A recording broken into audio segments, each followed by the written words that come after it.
ये आपका आज का संपादकीय पाठ है। और देखिए, संपादकीय पाठ आपको प्रीलिम्स में, मौख्य परीक्षा में और इंटरव्यू में हर जगह मदद मिलती है इससे। और इस सामान्य जानकारी भी यहाँ से मिल जाती है।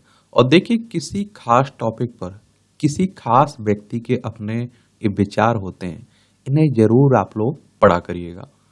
राजनीतिक दशा दिशा स्पष्ट करने वाले चुनाव। अब आप देखते हैं कि हमारे देश में लोकसभा के चुनाव होते रहते हैं, अभी हाल ही में हो चुके हैं। अब राज्यों में आप देखते हैं कि विधानसभा के चुनाव भी होते रहते हैं। तो सबसे पहले तो आप लोग याद रखिएगा इलेक्शन कमीशन ऑफ इंडिया के बारे में, भारतीय निर्वाचन आयोग के बारे में। विधानसभा, राज्यसभा, लोकसभा, राष्ट्रपति, उपराष्ट्रपति के चुनाव कौन करवाता है? भारतीय निर्वाचन आयोग करवाता है। एक संवैधानिक संस्था है। संविधान के अनुच्छेद 324 के तहत चुनाव आयोग की स्थापना की बात की गई है। 25 जनवरी 1950 में स्थापना हुई थी। 25 जनवरी को आप लोग मतदाता दिवस मनाते हैं। नई दिल्ली में हेडक्वार्टर देखने को मिलेगा। सुकुमार सेन पहले मुख्य चुनाव आयुक्त थे। लोकसभा चुनाव नतीजे आने के बाद से देश की राजनीति कुछ बदली बदली सी नजर आ रही है। जहां एक और विपक्षी खेमा आक्रामक एवं उत्साहित है, तो सत्ता पक्ष निस्तेज सा नजर आ रहा है। आगामी विधानसभा चुनाव के बाद राजनीतिक परिदृश्य में इस परिवर्तन की लकीरें और स्पष्ट होती चली जाएंगी। अभी तो भाजपा अपना हर कदम फूंक फूंक कर रख रही है, और फिर चाहे वह वक्फ संपत्ति से जुड़े विधेयक का मामला हो या फिर शीर्ष नौकरशाही में लेटरल एंट्री का मुद्दा हो। भाजपा की पिछली सरकारों में ऐसा रुख रवैया देखने को नहीं मिला था। हालांकि कृषि कानून जैसे कुछ अपवाद भी थे, लेकिन पिछले 2 कार्यकाल में भाजपा नीति राजग सरकार में यही दस्तूर था कि किसी मुद्दे पर आगे बढ़ने के बाद पीछे नहीं मुड़ना। क्योंकि आप देखिए, भारी बहुमत मिला हुआ था भारतीय जनता पार्टी को। इस बार गठबंधन की सरकार चल रही है और गठबंधन की अपनी मजबूरियां होती हैं। प्रधानमंत्री नरेंद्र मोदी की भाषा एवं भाव भंगिमा भी कुछ बदली हुई सी दिखती है। वैचारिक प्रतिबद्धता के मुद्दे से लेकर विकसित भारत की अपनी महत्वाकांक्षी संकल्पना के साथ साथ वह युवाओं, बेरोजगारी और असमानता जैसे मुद्दों पर भी उतना ही जोर दे रहे हैं। और स्वतंत्रता दिवस के अपने संबोधन में भी उन्होंने कहा कि 1 लाख ऐसे युवाओं को राजनीति में आगे आना चाहिए जिनकी पारिवारिक पृष्ठभूमि राजनीतिक ना हो। यह बात उन्होंने मन की बात कार्यक्रम में भी दोहराई। बजट में भी युवाओं को केंद्रित करने वाली कई आप देखेंगे योजनाओं की घोषणा यही दर्शाती कि भाजपा चुनावी झटके से लगे नुकसान की भरपाई में जुट गई है। एकीकृत पेंशन स्कीम यानी कि यूपीएस भी इस दिशा में एक कदम है। बीजेपी की बात करें तो 1980 में इसकी स्थापना हुई थी। अटल बिहारी वाजपेयी पहले इसके राष्ट्रीय अध्यक्ष थे। दूसरी ओर विपक्षी खेमा पूरी तरह उत्साहित है। राहुल गांधी अग्रिम मोर्चा संभाले हुए हैं। पार्टी प्रवक्ताओं के तेवर भी तीखे हुए हैं। सक्रिय राजनीति से लगभग दूर हो चुकी सोनिया गांधी के सुर भी बदले हुए हैं। बीते दिनों उन्होंने पार्टी नेताओं से कहा कि इस समय राजनीतिक माहौल कांग्रेस के पक्ष में है, तो किसी प्रकार की शिथिलता ना दिखाई जाए। कांग्रेस ने चुनावी राज्यों में अपनी तैयारी भी शुरू कर दी है। अब देखना यही होगा, क्या देश की सबसे पुरानी पार्टी लोकसभा चुनाव में अपेक्षा से बेहतर की खुमारी में ही खोई रहती है, या फिर खुद को नए सिरे से मजबूत करने को लेकर गंभीरता से कदम उठाती है। हरियाणा और जम्मू कश्मीर के लिए तो चुनावी कार्यक्रम की घोषणा हो गई है, और इसके बाद महाराष्ट्र और झारखंड की बारी आएगी। महाराष्ट्र और हरियाणा की सत्ता भाजपा के पास है, जबकि झारखंड के में झामुमो के नेतृत्व में विपक्षी गठबंधन सत्तारूढ़ है। जम्मू कश्मीर में राष्ट्रपति शासन है, और सत्ता समीकरणों के लिहाज से देखें तो इन चुनाव में भाजपा का काफी कुछ दांव पर लगा है, क्योंकि उसके पास गंवाने को बहुत कुछ है। हरियाणा में वह 10 साल से सत्ता संभाले हुए, तो महाराष्ट्र में एक छोटे अंतराल को छोड़ दें तो वह सहयोगियों के साथ तकरीबन 1 दशक से सत्ता में है। लोकसभा चुनाव के प्रदर्शन को देखें तो यहां भाजपा के लिए खतरे की घंटी बज चुकी है। पार्टी की पूर्ण बहुमत से दूर रहने की एक वजह महाराष्ट्र का खराब प्रदर्शन भी माना जाता है। एक उत्तर प्रदेश का खराब प्रदर्शन, मराठा आरक्षण का मुद्दा भी उसे परेशान कर रहा है। सहयोगियों के साथ ही उसे अपने समीकरण दुरुस्त करने के लिए खासी माथापच्ची करनी पड़ सकती है। ऐसे में सत्ता विरोधी रुझान के साथ साथ उसे विपक्षी एकता का भी सामना करना पड़ेगा, क्योंकि उद्धव ठाकरे, शरद पवार और कांग्रेस का खेमा अभी तक तो मजबूती से चुनाव अभियान में लगा हुआ है। हरियाणा में भी भाजपा के लिए अच्छे संकेत नहीं दिख रहे हैं। लोकसभा चुनाव में उसे 5 ही सीटों पर जीत मिली है, जबकि 2019 में उसने सभी 10 सीटों पर जीत हासिल की थी। किसान आंदोलन और अग्निवीर जैसे योजनाओं के चलते भाजपा यहाँ बैकफुट पर है, और 10 साल के सत्ता विरोधी रुझान को भी उसे सामना करना पड़ेगा। यह पार्टी की उम्मीद प्रभावशाली जाट समुदाय के मुकाबले अन्य जातियों की लामबंदी पर है। हरियाणा भाजपा की उन राजनीतिक प्रयोगशालाओं में से एक रहा जहां पार्टी ने राज्य में वर्चस्व वाली जाति के वजह वैकल्पिक नेतृत्व को वरीयता दी है। हालांकि पिछली बार भी राज्य विधानसभा में भाजपा को पूर्ण बहुमत नहीं मिला था। पार्टी के लिए यहाँ प्रतिकूल स्थितियों के बावजूद उसके नजरिए से एक अच्छी बात यही है कि यहाँ कांग्रेस एकजुट नहीं दिख रही है और पार्टी कई खेमों में बटी हुई है। और आप देखिए, जाटों को साधने के लिए पार्टी ने हाल ही में कांग्रेस से आई किरण चौधरी को राज्यसभा भेजने का दाव भी चला है।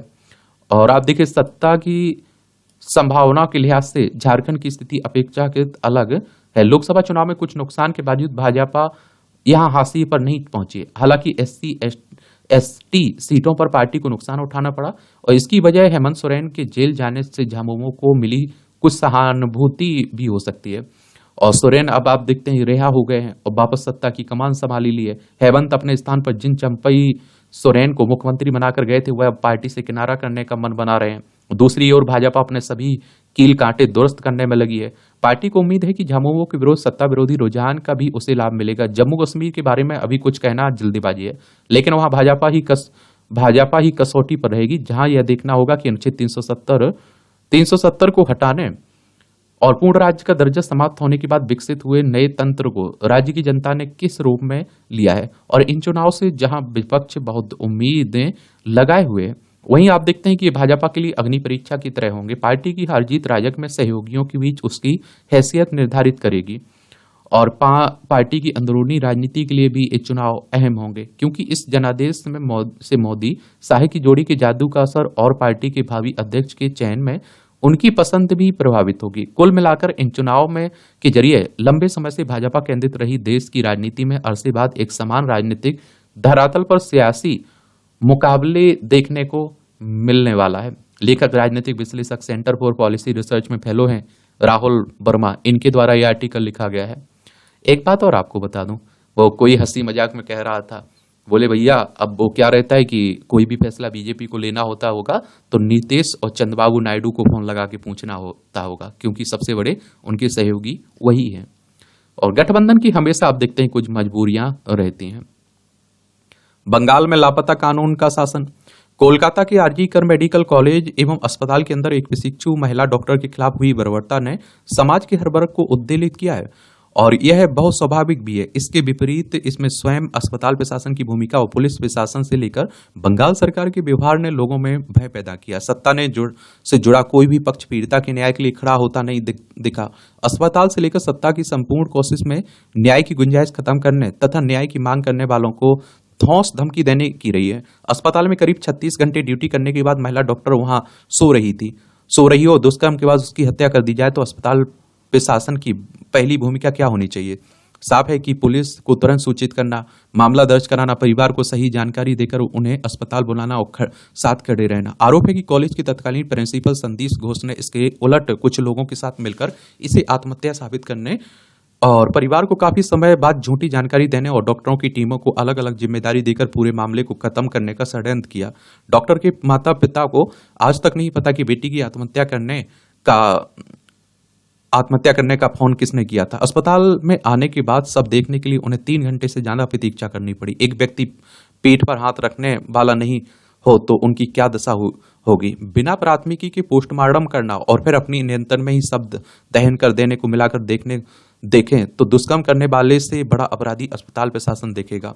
और पुलिस भी आप देखते हैं कि अस्पताल प्रशासन के निर्देशानुसार भूमिका निभाती रही, जबकि उसका पहला प्रश्न यही होना चाहिए कि आरंभ में हमें सूचना क्यों नहीं दी गई, पोस्टमार्टम के बाद प्राथमिकी क्यों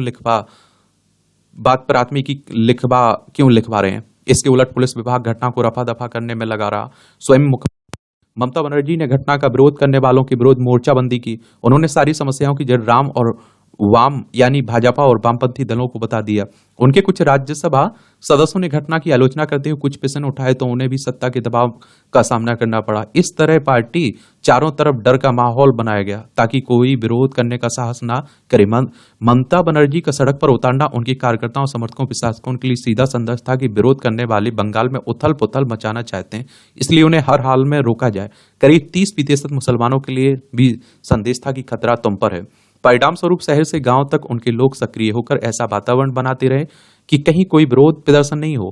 और अभी दूर दराज से समाचार आना शेष है कि इतने लोगों को सरकारी तंत्र का कोप झेलना पड़ा। ऐसे जघन्य और विवश कांड पर किसी सरकार का ऐसा व्यवहार व्यवहार कल्पना से परे है। आरजी कर अस्पताल के बाहर न्याय के लिए धरना दे रहे डॉक्टरों पर हिंसक हमले हुए और अस्पताल में भी तोड़फोड़ की गई। किसी भी न्याय संगत लोकतांत्रिक धरना प्रदर्शन या फिर आंदोलन को सुरक्षा देने का दायित्व पुलिस प्रशासन का होता है, लेकिन बंगाल पुलिस ने ऐसा नहीं किया। जब मुख्यमंत्री ही घटना को संवेदनशीलता को स्वीकार कर मृतका के परिवार के साथ खड़े होने और न्याय दिलाने के लिए कदम उठाने की जगह विरोधियों के विरुद्ध सड़कों पर उतर जाएं तो यही होता है। जब कलकत्ता उच्च न्यायालय ने इस मामले का संज्ञान लेकर बंगाल सरकार को कटघरे में खड़ा करना शुरू किया और मामला सीबीआई को सौंपने का आदेश दिया, तब मुख्यमंत्री की प्रतिक्रिया देखने लायक थी। उन्होंने कहा कि पुलिस ने 90% जांच पूरी कर ली, इसलिए सीबीआई को 2 दिन में मामला आप देखिए पूरा करना चाहिए। उन्होंने 4 दिन के अंदर दोषी को फांसी देने तक की मांग कर दी। फिर मामला उच्चतम न्यायालय पहुंचने पर कबीर से बल के साथ 21 अधिवक्ता सरकार की ओर से खड़े कर दिए गए। उनकी एक दिन की फीस कितनी होगी, इसकी कल्पना कीजिए। और आप देखिए आखिर वकीलों की टीम क्यों खड़ी हो रही है?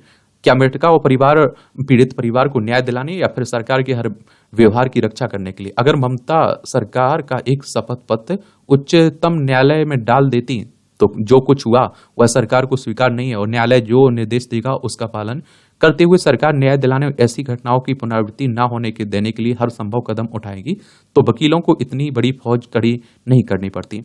अभी तक की छानबीन से आरजी कर अस्पताल में भारी पैमाने पर भ्रष्टाचार अपराध के काले कारनामे सामने आ रहे हैं और जिस संजय रॉय पर दुष्कर्म और हत्या का आरोप है वह सिविल वॉलेंटियर है, जिसे ममता बनर्जी ने 2011 में शासन में आने के बाद स्थापित किया था। या वैसे ही जैसे दिल्ली में केजरीवाल सरकार ने सिविल डिफेंस बनाया, सिविल वॉलेंटियर पार्टी के लोग माने जाते हैं, तभी तो अस्पताल के अंदर उसकी इतनी बड़ी हैसियत थी। कुल मिलाकर ऐसा लगता है कि एक समय अपने ईमानदार और संघर्ष के लिए जानी जाने वाली ममता बनर्जी मुख्यमंत्री के रूप में अपराधियों और भ्रष्टाचारियों के तंत्र की प्रमुख बन गई है और पूरा बंगाल उनके शिकंजे में है। यह तानाशाही नहीं तो और क्या है। लेखक, वरिष्ठ पत्रकार, राजनीतिक विश्लेषक हैं, इनका नाम है अवधेश प्रताप।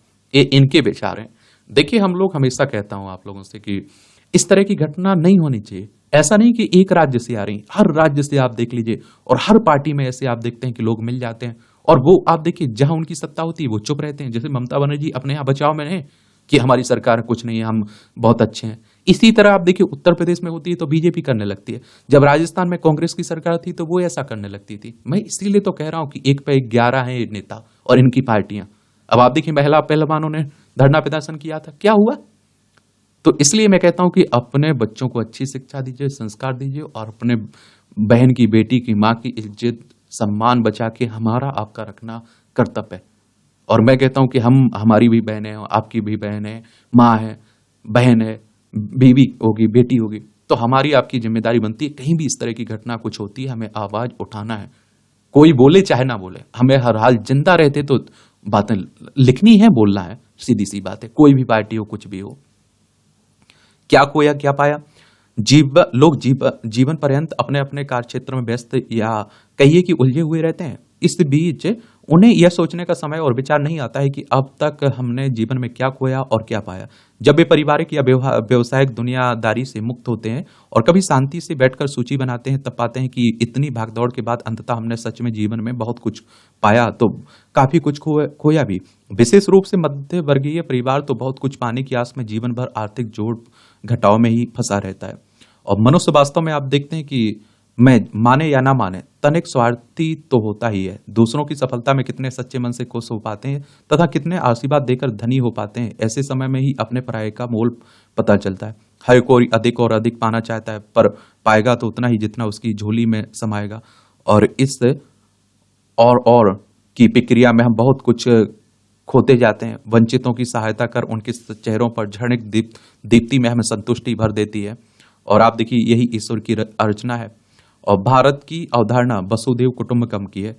और ऐसे में देखें तो विश्व में कहीं भी युद्ध हो और उससे विनाश के अतिरिक्त कुछ नजर नहीं आता और इसका परिणाम केवल दुर्दशा, व्याधि, विलाप के रूप में सामने आता है। आमजन यह समझ ही नहीं पाता है कि ऐसे विभीषिका में किसने क्या खोया क्या पाया। आज अपने ही देश में लोगों के विवश कृष्ण ने समाज को आक्रोश, घृणा, विलाप और लाचारी से घेर लिया, जो शांति का प्रतीक माना जाता है।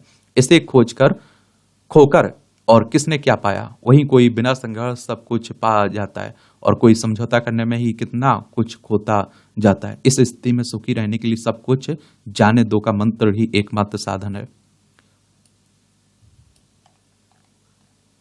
ये प्रत्याशी चयन की प्रक्रिया, देखिए राजनीति की बातें हैं, फिर भी मैं कहता हूं कि इस तरह के कुछ आर्टिकल हुआ करें तो जरूर पढ़ा करिए, कुछ ना कुछ सीखने का मिलता है आपको।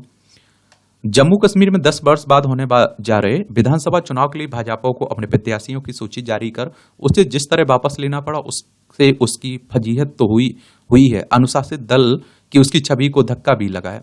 देखिए, ये हमारा प्यारा भारत है, ये पश्चिम बंगाल है, ये झारखंड है, ये महाराष्ट्र है, ये आप गुजरात देखेंगे, राजस्थान देखेंगे, ये हरियाणा है, यहाँ जम्मू कश्मीर देखने को मिलेगा, ये पड़ोसी पाकिस्तान है हमारा। और भाजपा ने पहले 44 प्रत्याशियों की सूची जारी की, जब इसे लेकर नारेबाजी और हंगामा हुआ तो उसे वापस ले लिया गया। फिर केवल 15 प्रत्याशियों की सूची जारी की गई, बाद में एक और प्रत्याशी का नाम तय किया गया। पहले जारी सूची का विरोध जिन कारणों से हुआ, उनमें एक तो दूसरे दलों से आए नेताओं को प्रत्याशी बनाना रहा, और दूसरा दोनों पूर्व उप मुख्यमंत्रियों का नाम ना होना। लगता है भाजपा को अभी इसका आभास नहीं हुआ कि लोकसभा चुनाव में उसे दूसरे दलों के नेताओं को चुनाव मैदान में उतारने का किस तरह नुकसान उठाना पड़ा। और जम्मू कश्मीर विधानसभा चुनाव के लिए जारी प्रत्याशियों की सूची का विरोध यह भी बताता है कि भाजपा प्रत्याशी चयन की ओर की कोई नीच, पारदर्शी और ऐसी प्रक्रिया का निर्माण नहीं कर सकी जिससे असंतोष, विरोध और भीतरघात का सामना न करना पड़े। वैसे यह समस्या केवल भाजपा की ही नहीं, सभी दलों की भी है। जब भी कोई दल अपने प्रत्याशियों के नाम तय करता है तो विरोध के स्वर उभर आते हैं। कभी कभी तो विरोध इतना अधिक होता है कि पार्टी को चुनाव हानि का सामना करना पड़ता है, क्योंकि अन्य दावेदार या तो पार्टी छोड़ देते हैं, या फिर विद्रोही प्रत्याशी बन जाते हैं, या फिर नाराज होकर घर बैठ जाते हैं। कभी कभी भी अपने ही दल के प्रत्याशी को हराने में जुट जाते हैं। कोई भी दल इससे अनभिज्ञ नहीं है कि प्रत्याशी चयन में खामी का नुकसान उसे ही उठाना पड़ता है, लेकिन वे कोई सबक सीखने को तैयार नहीं है। आखिर जब अन्य लोकतांत्रिक देशों में प्रत्याशी चयन में पार्टी कार्यकर्ताओं और साथ ही जनता की भागीदारी हो सकती है, तो अपने देश में ऐसा क्यों नहीं हो सकता? कम से कम यह तो होना चाहिए कि राजनीतिक दल प्रत्याशियों के चयन में अपने कार्यकर्ताओं की राय को महत्व दें। यह कठिन कार्य नहीं है, लेकिन हमारे राजनीतिक दल आंतरिक लोकतंत्र विकसित करने से बच रहे हैं। कहने को तो हर दल ऐसे दावे करते हैं कि सर्वेक्षण के जरिए यह पता लगाया गया कि किसके जीतने की संभावना अधिक है, लेकिन कोई नहीं जानता है कि ऐसे सर्वेक्षण वास्तव में सही ढंग से होते हैं भी हैं या नहीं। और ऐसे दावों पर संदेह इसलिए होता है क्योंकि कई बार अचानक दूसरे दल से आए नेता को टिकट दे दिया जाता है, या फिर किसी नौकरशाह अथवा उद्योगपति को चुनाव मैदान में उतार दिया जाता है। यदि भाजपा और उनसे अलग तथा अनुशासित दल की अपनी छवि के प्रति सचेत है तो उसे प्रत्याशी चयन की अपनी प्रक्रिया सुधारनी होगी। और एक बात और आपको बताऊं, कई बार ये देखने को मिला कि कल वो पार्टी छोड़ किसी दूसरी पार्टी को छोड़ के आए और आज पार्टी में शामिल हुए, उन्हें टिकट दे दिया गया। इस तरह की कई घटनाएं कई पार्टियों में देखने को मिलती हैं, और जो उनके कार्यकर्ता होते हैं वो बैठे रह जाते हैं। शिक्षा और स्वरोजगार, शिक्षा एवं रोजगार वर्तमान में किसी भी सरकार के लिए सबसे बड़ी चुनौती है। हिमाचल प्रदेश में पंजीकृत बेरोजगारों की संख्या लगातार बढ़ रही है। किसी भी सरकार के लिए यह संभव नहीं है कि सभी को सरकारी नौकरी उपलब्ध करवा दी जाए। ऐसे में उन संसाधनों की तलाश आवश्यक है जिनसे युवाओं को अपने पैरों पर खड़ा होने का अवसर मिल सके।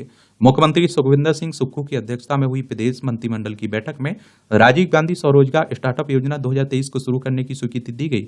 इसके तहत ई टैक्सी खरीदने के लिए 10% मार्जिन मनी जमा कराने और बैंक की ओर से ऋण की किस्त के वितरण के 3 महीने के भीतर 50% उपदान मिलेगा।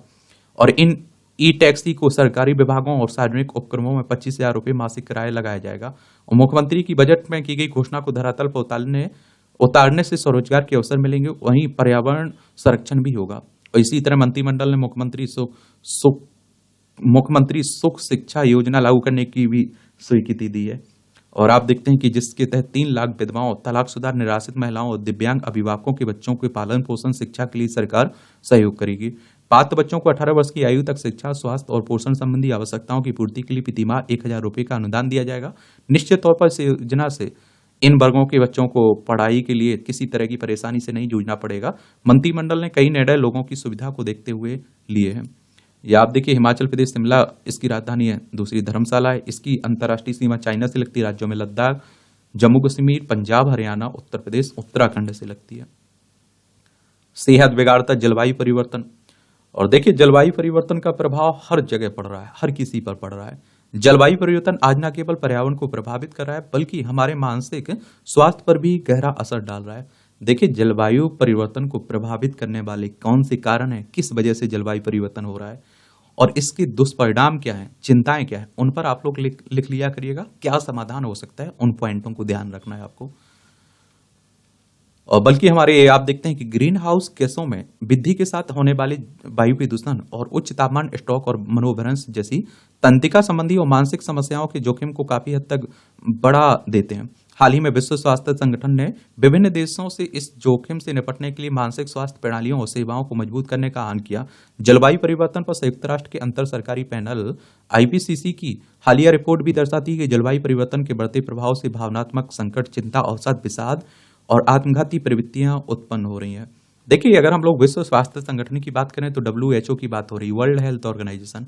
इस तरह की संस्थाओं के बारे में याद रखा करिए, इनसे भी क्वेश्चंस आपके एग्जाम में पूछे जाते हैं। ये जो रिपोर्ट जारी करते हैं उनकी आप लोग उनका उल्लेख अपने मुख्य परीक्षा में कर सकते हैं, आंसर राइटिंग में।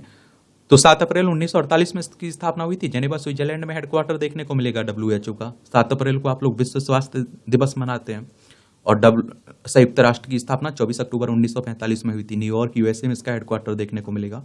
जलवायु परिवर्तन के कारण प्राकृतिक आपदाएं जैसे कि बाढ़, सूखा और तूफान की तीव्रता के मामले में बढ़ोतरी हो रही है और इन आपदाओं से जीवन में अस्थिरता और भय का माहौल पैदा होता है, जो मानसिक स्वास्थ्य पर नकारात्मक प्रभाव डालता है। यूनिवर्सिटी कॉलेज लंदन के वैज्ञानिकों ने अपने एक अध्ययन में पाया कि जलवायु परिवर्तन के विभिन्न मस्तिष्क विकारों, जिनमें माइग्रेन, अवसाद, स्ट्रोक, सिजोफ्रेनिया, अल्जाइमर, मेनिनजाइटिस, मिर्गी, मल्टीपल आप देखते हैं स्क्लेरोसिस और पार्किंसन शामिल हैं और के लक्षणों को और बदतर बना रहा है। और आप देखें, समग्र स्वास्थ्य और उत्पादकता पर खराब मानसिक स्वास्थ्य के प्रभाव को देखते हुए आशंका जताई गई कि 2030 में वैश्विक अर्थव्यवस्था को इससे 6 खरब अमेरिकी डॉलर का प्रति वर्ष नुकसान हो सकता है। जलवायु परिवर्तन के कारण होने वाले प्राकृतिक आपदाएं ट्रॉमाटिक स्ट्रेस की वजह बन सकती हैं और ट्रॉमाटिक स्ट्रेस वह मानसिक और भावनात्मक तनाव है जो किसी व्यक्ति को अत्यंत दुखद या फिर खतरनाक अनुभव के परिणाम स्वरूप होता है। इसके अलावा जलवायु परिवर्तन के कारण हो रहे दीर्घकालिक पर्यावरणीय संकटों के बारे में जागरूकता, चिंता दोनों ही बढ़ रही है। यह जलवायु चिंता या फिर परिस्थितिकी चिंता का रूप ले सकते हैं, जहां लोग महसूस करते हैं कि उनके पर्यावरण और जैव विविधता का भविष्य खतरे में है। स्पष्ट है कि जलवायु परिवर्तन महज पर्यावरणीय संकट नहीं है, यह मानसिक स्वास्थ्य संकट भी है और इससे आप देखिए इसके प्रभाव को समझना और उनका सामना करना सभी के लिए आवश्यक है। और हमें इस संकट से निपटने के लिए एक समग्र दृष्टिकोण अपनाना होगा जिसमें मानसिक स्वास्थ्य और पर्यावरण संरक्षण दोनों को समान महत्व दिया जाए और केवल तभी हम एक स्वस्थ, सुरक्षित और स्थायी भविष्य की दिशा में कदम बढ़ा सकते हैं। और हमारा आपका कर्तव्य भी होना चाहिए। अब सोचिए कि अगर हमारे पूर्वजों ने हमें इस तरह की जलवायु छोड़कर ना जाते, हमारे लिए इतना शुद्ध पानी छोड़कर ना जाते, तो हम लोग भी क्या स्थिति में होते। ये आप देखिए टिप्पणियां रहती हैं, तो देखना हुआ करे तो देख सकते हैं आप लोग। महिला सशक्तिकरण का अधूरा संकल्प, ये आप लोग हम लोग बड़ी बड़ी बातें करते रहते हैं, हमारी सरकारें बड़ी बड़ी बातें करती रहती हैं, बेटी बचाओ बेटी पढ़ाओ। सबसे पहले बेटियों को सुरक्षित तो रखिए, उसी पर ये लिखा जा रहा है कलकत्ता वाली घटना पर। और देखिए कलकत्ता तो एक आप सामने देखेंगे घटना आई हमारे इस तरह की, आप देखते हैं कि डेली हर राज्य में हो रही है, बहुत सारी आप देखते हैं FIR तक नहीं होती है। हमारे देश में महिलाओं के प्रति यौन अपराध के मामले निरंतर बढ़ते जा रहे हैं। विडंबना यह है कि बड़ी संख्या में आज महिलाएं ना तो अपने घर में सुरक्षित हैं और ना ही कार्यस्थल पर। समाज में महिलाओं के प्रति अपराध की मनोवृत्ति लगातार बढ़ रही है। यत् नारेस्तु पूज्यन्ते रमते तत् द्युता कि आदर्शों और मंत्रों को आत्मसात करने वाले देश निरंतर महिलाओं के प्रति अपराध, दुष्कर्म जैसी घटनाओं की ओर तेजी से बढ़ रहा है। देश का संविधान बिना किसी लिंग भेद के सभी को सम्मानजनक जीवन का अवसर देता है, तो फिर यह अधिकार महिलाओं से क्यों छीना जा रहा है। और वस्तुतः संकुचित मानसिकता के शिकार कुछ लोग महिलाओं के पहनावे, खान पान और रहन सहन पर ही प्रश्न उठाते हैं। हाल ही में कोलकाता के आजीकर में अस्पताल में प्रशिक्षु महिला डॉक्टर श्री कार्यस्थल पर दुष्कर्म एवं हत्या की घटना ने महिलाओं की सुरक्षा और सम्मान के मुद्दे को उजागर किया है। पोस्टमार्टम रिपोर्ट में दुष्कर्म के साथ क्रूरता की बात भी सामने आई है और दुखद यह है कि राज्य सरकार और स्थानीय प्रशासन का रवैया संतोषजनक नहीं है। इस घटना के बाद से देश भर में रोष है। कलकत्ता हाईकोर्ट ने अस्पताल व पुलिस की भूमिका से असंतुष्ट होकर मामले की जांच CBI को हस्तांतरित करने का आदेश दिया। विचारणीय यह है कि यह महिला कितने संघर्ष और कड़ी मेहनत करने के बाद इस मुकाम पर पहुंची होगी और इसके कितने स्वप्न और संकल्प रहे होंगे। वह चिकित्सा के क्षेत्र में ना जाने कितने योगदान करती और उसके साथ दुष्कर्म और हत्या की यह घटना ना जाने कितनी बेटियों को चिंतित और हतोत्साहित भी करेगी। एक बात आप लोग खुद जानते हैं कि डॉक्टरों को धरती पर भगवान मानते हैं। बताइए, हमारे भगवान के साथ इस तरह की घटनाएं हो रही हैं। कानून की व्यवस्था की ढिलाई, तो देश भर में दुष्कर्म की बढ़ती घटनाएं कहीं ना कहीं कानून व्यवस्था की ढिलाई का ही परिणाम है। क्या इस प्रकार की घटनाएं भारत की वैश्विक साख को खराब नहीं कर रही हैं? भारतीय चिंतन तो पर स्त्री को मातृत्व मान्यता और सम्मान देता रहा है, फिर आज हमारे समाज को क्या हो गया है? यह वही देश है जहां श्री राम ने सीता के अपहरण और दुर्व्यवहार के लिए रावण सहित समूचे लंका का विध्वंस कर दिया था। क्या देश के विभिन्न हिस्सों में महिलाओं वाला नाबालिग किशोरियों से दुष्कर्म स्थिति की गंभीरता के संकेत नहीं दे रहे हैं? आप देखिए, महाभारत हो गया हमारे देश में। आप देखिए, महिलाओं के सम्मान के लिए कुछ समय पहले गृह मंत्रालय द्वारा संसद में लापता लड़कियों के मामले पे आंकड़े पेश किए गए। आंकड़ों के अनुसार वर्ष 2019 से 2021 के बीच 18 साल से कम अधिक उम्र की 10.6 लाख महिलाएं व उससे कम उम्र की 2.5 लाख लड़कियां लापता हुई हैं। यह आंकड़ा राष्ट्रीय अपराध ब्यूरो द्वारा संकलित किया गया है। अकेले राजधानी दिल्ली में 61,000 महिलाएं, 23,000 लड़कियां के लापता होने का आंकड़ा है। ये महिलाएं कहाँ गई, क्यों गई और क्या ये आंकड़े केंद्र और राज्य के लिए चिंता के विषय नहीं होने चाहिए? वर्ष 2019 में दुष्कर्म के कुल 32,033 मामले दर्ज हुए थे। वहीं वर्ष 2021 की वार्षिक रिपोर्ट के अनुसार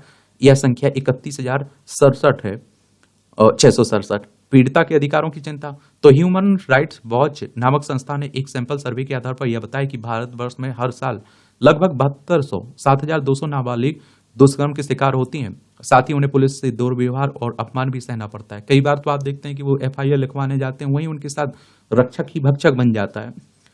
और इन्हें आप देखते हैं कि जीवन भर की पीड़ा और मानसिक कष्ट एक भिन्न विषय है। और अनेक मामलों में यह भी सामने आया कि प्रतिशोध और अपमान के डर से कई पीड़िताएं रिपोर्ट दर्ज नहीं कराती हैं। महिलाओं के प्रति अपराध दुष्कर्म की घटनाओं में राजस्थान, मध्य प्रदेश, उत्तर प्रदेश, बिहार सबसे ऊपर है।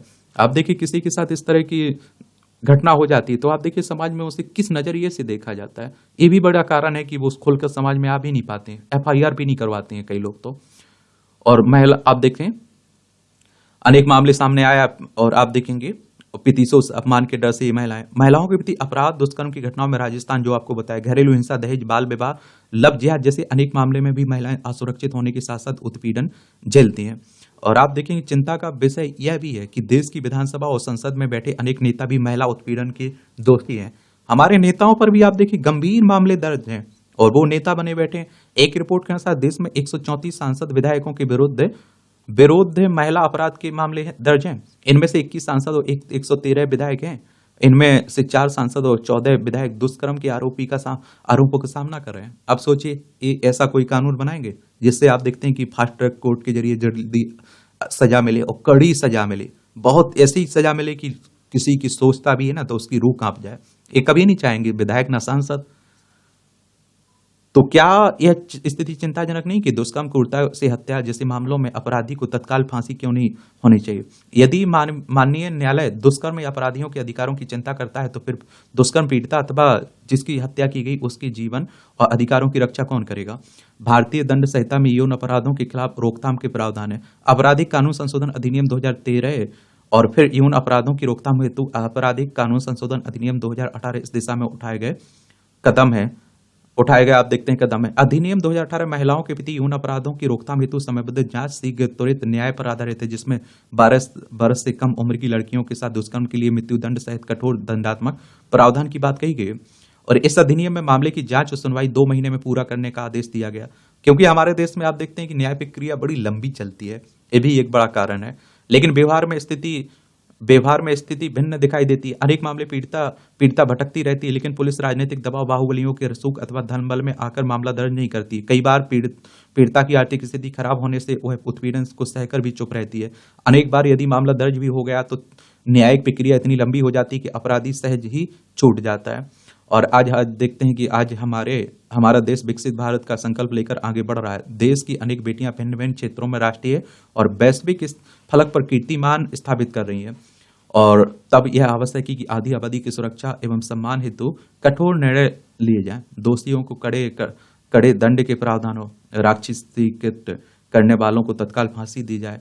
यदि महिलाओं की सुरक्षा और सम्मान की सुरक्षा न की गई तो उनके सशक्तिकरण का संकल्प अधूरा ही रहेगा।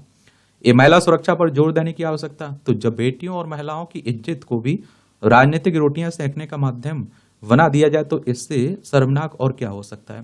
कोलकाता में महिला डॉक्टर के साथ हुई बर्बरता ने कई बार फिर हमारे सब होने पर प्रश्न चिन्ह लगा दिया। महिलाओं और आप देखते हैं कि छोटी छोटी बच्चियों से दुष्कर्म की घटनाएं सामने आती रहती हैं। ऐसी घटनाएं बार बार हमारी सभ्यता पर प्रश्न चिन्ह लगाती हैं। हमें इस समस्या के पीछे छिपे मनोविज्ञान पर भी गंभीरता से विचार विमर्श करना होगा और तभी इस समस्या का स्थायी समाधान तलाशा जा सकता है। आज जिस प्रकार से इस प्रकार की घटनाएं बढ़ती जा रही हैं उसे केवल कुछ तत्वों का मानसिक दिवालियापन कहकर खारिज नहीं किया जा सकता। समाज में इस तरह के व्यवहार का बढ़ना स्पष्ट रूप से यह संकेत देता है कि हमारे सामाजिक ताने बाने में कहीं ना कहीं कोई खोट जरूर है। हैवानी और दरिंदगी की ऐसी घटनाओं पर गुस्सा जायज है, लेकिन समझना होगा कि केवल गुस्से से ही किसी भी समस्या का समाधान नहीं हो सकता है। और ऐसा नहीं कि ऐसी घटनाएं पहले नहीं होती थी, पहले भी ऐसी घटनाएं विकास में आती थी, लेकिन इस दौर में ऐसी घिनौने चित्रों की बाढ़ आ गई है। यह बाढ़ कब किसे अपनी चपेट में ले ले कहा नहीं जा सकता है। दुर्भाग्यपूर्ण यह है कि इस बाढ़ को रोकने के लिए जितने भी उपाय किए जा रहे हैं वे सब सतही साबित हो रहे हैं। यही कारण है कि दुष्कर्म की एक घटना को हम भूल भी नहीं पाते हैं कि दूसरी घटना प्रकाश में आ जाती है। ऐसी घटनाओं के बाद जनता मांग करती है कि दुष्कर्मियों को शीघ्र फांसी दी जाए, लेकिन सवाल यह है कि फांसी के डर से ऐसी घटनाएं वास्तव में कम हो जाएंगी। हमें यह समझना चाहिए कि वासना का आवेग किसी भी तरह के डर को बहाकर ले जाता है। इस आवेग के सामने सभी तरह के डर मौन साबित होते हैं। वासना जब दिलो दिमाग पर चाहती है तो हम सही और गलत का फर्क भूल जाते हैं। और आप देखते हैं कि हमें सबसे पहले यह विचार करना होगा कि समाज की वासना को कैसे नियंत्रित किया जाए। आज हम इस मुद्दे पर विचार ही नहीं कर रहे हैं। अगर कोई इस मुद्दे की बात करता है तो उसे प्रगतिशीलता का विरोधी मान लिया जाता है।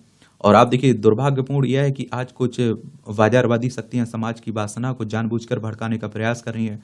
दरअसल व्यावसायिकता के इस दौर में समाज के एक बड़े वर्ग में ने यह मान लिया कि नैतिकता जैसी कोई चीज नहीं होती। पिछले कुछ वर्षों में नैतिकता और अनैतिकता के बीच में स्थिति जिस तरह से गड़मड़ हुई है वह दुर्भाग्यपूर्ण है। टीवी, फिल्म और विज्ञापनों ने नैतिकता गायब हो गई। देखिए, आजकल मूवी आप इंटरनेट पर जो भी पॉर्न साइट उपलब्ध हैं वो बेबी वासना का एक नया शास्त्र बन गई रही है। अनेक फिल्मों की गीत सुनकर और नायिकाओं द्वारा किए जाने वाली अभिनय देखकर लगता है कि मानो जानबूझकर दर्शकों की वासना को गति प्रदान करने के लिए यह सब कुछ किया जा रहा है। लिहाजा सरकार, समाज और सेंसर बोर्ड को इस विषय पर गंभीरता के साथ विचार करना होगा। स्थायी उपचार के अभाव में हमारे समाज में महिलाओं के खिलाफ यौन हिंसा की बीमारी कैंसर की तरह बढ़ती रहेगी और हम इस प्रकार से सड़कों पर अपना गुस्सा आप देखते हैं कि दिखाते रहेंगे। महिलाओं को सम्मान देकर ही ऐसी घटनाओं को रोका जा सकता है। एक बात आपको पता है, सबसे ज्यादा अगर प्रभाव पड़ रहा है मूवियों का तो हमारे समाज पर पड़ रहा है, क्योंकि हम लोग सबसे ज्यादा देखते हैं सिगरेट पीना, देख लीजिए, गुटखा खाना आप देख लीजिए, प्यार मोहब्बत ये कहां से चल रहा है। मैं किसी की सुन रहा था, कोई बाहुबली बन गया मूवियां देख के, उगाही करने लगा पैसों की, अगर कोई ना दे तो उसे मारता। तो उससे पूछा गया लास्ट में पुलिस वालों ने, तो कहता है कि वो हमने मूवी देखी थी, मूवी देखकर हम बनना चाह रहे थे। अब सोचिए, इतना मूवियों को फॉलो किया जाता है, लेकिन इतना नहीं जानते हैं वो कि फिल्मी दुनिया में और हकीकत में जमीन आसमान का फर्क है। ये पुलिस प्रशासन के प्रति जो बढ़ता अविश्वास है उसी के बारे में बात हो रही। कलकत्ता पढ़ना हो तो पढ़ सकते हैं आप लोग। भारी पड़ सकती है लापरवाही, ये आप देखेंगे, इसे देख लीजिए। देखिए, इस तरह की घटना होती है, उस पर डेली आर्टिकल लिखे जाते हैं, तो एक बार उस घटना के बारे में और उस पर अपनी पॉइंट नोट कर लिया करिएगा, ठीक है। और बाकी बाद में कुछ अपडेट होता है तो जरूर आप लोग पढ़ा करिएगा।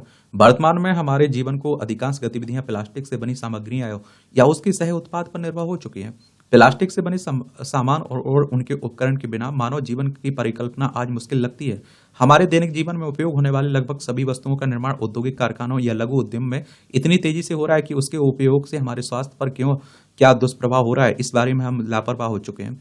जबकि प्लास्टिक या उसके कण नैनो प्लास्टिक से पर्यावरण में व्याप्त प्रदूषण आजकल व्यापक चर्चा का विषय है। टॉक्सिक लिंक्स नामक संस्था ने हाल ही में चीनी और नमक में माइक्रो प्लास्टिक की मौजूदगी के बारे में जो नई जानकारी प्रदान की है, उससे हम सभी को सजग होने की जरूरत है। वस्तुतः रिपोर्ट से प्राप्त निष्कर्ष चौंकाने वाले हैं। उपयुक्त संस्था के द्वारा परीक्षण के लिए जितने भी नमूनों को लिया गया था उन सभी में माइक्रो प्लास्टिक पाया गया। इन छोटे प्लास्टिक कणों में फाइबर, छर्रे, फिल्म और टुकड़े आदि शामिल थे, और जिनका आकार आप देखिए 0.1 से 5 मिलीमीटर का तक था। और इसी संदर्भ में आप देखते हैं कि यूनिवर्सिटी ऑफ मेक्सिको की किए गए हालिया शोध के निष्कर्ष से भी सबको चौंका दिया है। इस शोध में आप देखिए 2024 में किए गए 24 नमूनों में पाया गया कि औसतन मानव मस्तिष्क में वजन में 0.5% प्लास्टिक है। प्रमुख शोधकर्ता प्रोफेसर मैथ्यू का कहना है कि यह अध्ययन 2016 से 2024 तक के मानव अंगों को खासकर लीवर, किडनी, मस्तिष्क पर किया गया है। इस रिपोर्ट के बाद ही विश्व भर के विज्ञानी प्लास्टिक और उससे होने वाले प्रदूषण को वैश्विक स्वास्थ्य संकट और आपदा के रूप में चिन्हित करने का अनुसंधान किया है। अन्य रिपोर्टों के अनुसार प्लास्टिक और इसका प्रदूषण इतना व्यापक हो चुका है कि हवा, पानी, मिट्टी, भोजन और आप देखते हैं कि यहाँ तक कि मानव शरीर के लगभग सभी हिस्सों में यह पाया गया। समुद्री खाद्य पदार्थों, फल, सब्जियों, अनाज से लेकर पीने के पानी समेत तमाम पेय पदार्थों में भी माइक्रो प्लास्टिक पाए गए, और चीनी और नमक में भी ये देखने को मिल रहे हैं कि ऐसे में यह निश्चित ही बहुत चिंताजनक मामला है। भोज्य पदार्थों में माइक्रो प्लास्टिक का मिलना स्वास्थ्य के नजरिए से भी चिंताजनक है। यह किसी भी उम्र समूह के व्यक्ति के स्वास्थ्य को दुष्प्रभावित कर सकता है। भविष्य में इसके दुष्परिणाम बहुत ही घातक हो सकते हैं। और माइक्रो प्लास्टिक मुख्यतः 3 प्राथमिक मार्गों से मानव शरीर में प्रवेश करता है। अंतर्ग्रहण यानी कि खाना खाते समय सांस और सीधे त्वचा संपर्क से। 20 माइक्रोमीटर से छोटे एनएमएनपी अंगों में प्रवेश करते हैं, जबकि 10 माइक्रोमीटर से छोटे एमएनपी मस्तिष्क और प्लेसेंटा में प्रवेश करते हैं। माइक्रोप्लास्टिक अपने आकार के आधार पर विभिन्न ऊतकों और अंगों में वितरित होते हैं। तय मापदंडों की अनदेखी। वस्तुतः माइक्रोप्लास्टिक नैनोप्लास्टिक के भोज्य पदार्थ में पाए जाने के कई कारण हो सकते हैं, जैसे प्लास्टिक से बने डिब्बे या फिर पैकेट में खाने के सामान का रखना, पैकेजिंग, और आप देखिए परिवहन, शोधन पर एवं पर्यावरणीय कारण इत्यादि। जैसा कि पहले बताया गया कि संबंधित जांच रिपोर्ट में पाया गया कि सभी प्रकार के नमूनों में माइक्रोप्लास्टिक पाया गया और इससे यह साबित होता है कि विविध प्रकार के आप देखिए खाद्य पदार्थों की प्रोसेसिंग, रिफाइनिंग, पैकेजिंग और उनकी ढुलाई आप देखते हैं कि के दौरान निश्चित मापदंडों को गंभीरता से नहीं लिया जाता होगा, या फिर अधिक लाभ प्राप्त करने की चाहत में तय मानदंडों की अनदेखी की जाती होगी। अन्यथा अत्यधिक मात्रा में नमक व चीनी तक में माइक्रोप्लास्टिक के कण मिलना संभव नहीं है। इस रिपोर्ट के आने के बाद भारत सरकार की खाद्य संस्था FSSAI ने रिपोर्ट की गंभीरता को देखते हुए माइक्रोप्लास्टिक की व्यापकता, उसके दुष्प्रभाव को समझने के लिए एक महत्वपूर्ण परियोजना आरंभ की है। यह अध्ययन देश भर के प्रमुख शोध संस्थानों के सहयोग से क्रियान्वित किया जा रहा है, जिसमें आप देखिए CSIR, भारतीय विश्व विज्ञान अनुसंधान संस्थान लखनऊ ICAR, और आप देखिए केंद्रीय मत्स्य प्रौद्योगिकी संस्थान और एक अन्य संस्थान शामिल है। इस रिपोर्ट के विस्तार और इसके दुष्परिणाम को देखते हुए यह आवश्यक है कि हम अपने दैनिक जीवन में प्लास्टिक उत्पादों का न्यूनतम उपयोग करें, और जिससे न केवल हमारे शरीर में होने वाली बीमारियों में कमी आएगी, अपितु हम अपने समूचे विश्व को प्रदूषण मुक्त करने की दिशा में एक अभिन्न योगदान दे पाएंगे। एक बात देखिए, आप लोगों को हंसी नहीं आती है जब सरकारें क्या कहती हैं कि प्लास्टिक की थैलियां बैन है, और आप देखते हैं कि वो क्या करती हैं, आप खरीदेंगे या कोई वो दुकान वाला देगा तो उस पर जुर्माना लगाया जाएगा। भाई जहां से प्रोडक्शन हो रहा है, उत्पादन हो रहा है इनका, वहां क्यों नहीं लगाया जाता है? उन पर क्यों प्रतिबंध नहीं लगाया जाता है? बड़ा हमारे यहाँ जो भी ढीला ढलैया रवैया है ना, ये बड़ा चिंता भी है। हर क्षेत्र में लापरवाही आप लोगों को देखने को मिल जाती है। ये आप लोग देखेंगे कि दैनिक जागरण का संपादकीय पाठ है। मैं इसीलिए कह रहा हूं कि आपको पॉजिटिव पॉइंट, नेगेटिव पॉइंट और अपने विचार बनाकर आपको रखना है, और बड़े न्यूट्रल होकर आप लोग सोचा करिएगा किसी भी घटना के बारे में। एक आर्टिकल एडिटोरियल जनसत्ता का भी अच्छा लिखा जाता है, और आपके एग्जाम की डिमांड उसी लेवल का लिखा जाता है। अंतरिक्ष में नई जमीन की तलाश। तो अगर देखिए अंतरिक्ष की बात करें तो वह विस्तार है जो पृथ्वी से परे और आकाशीय पिंडों के बीच मौजूद है। ये बाहरी स्थान पूरी तरह से खाली नहीं है, यह एक कठोर निर्वात जिसमें कणों का कम घनत्व होता है। मुख्य रूप से हाइड्रोजन, हीलियम का एक प्लाज्मा, साथ ही विद्युत चुंबकीय विकिरण, चुंबकीय क्षेत्र, न्यूट्रिनो, धूल और ब्रह्मांडीय किरणें होती हैं। तो इसे भी देख लेते हैं। तो आप देखेंगे कि भारत सरकार का एक आकलन है कि अगले कुछ वर्षों में देश अंतरिक्ष क्षेत्र में 1 ट्रिलियन 1 लाख करोड़ डॉलर की अर्थव्यवस्था बन जाएगा। इस क्षेत्र के ज्यादातर विशेषज्ञों का मानना है कि चंद्रयान 3 की अभूतपूर्व सफलता के बाद भारत के लिए एक ऐसा करना मुश्किल नहीं है। भारत में जगती इस भरोसे की नींव असल में पिछले वर्ष 23 अगस्त 2023 को रखी गई थी। उस दिन भारतीय अंतरिक्ष अनुसंधान संगठन इसरो, हमारी अंतरिक्ष एजेंसी है, इसकी स्थापना 15 अगस्त 1969 में हुई थी। तो इसरो के मून मिशन की कड़ी में चंद्रयान-3 चंद्रमा के उसी दक्षिण ध्रुव पर उतरा जहां इससे पहले अछूता रहा था।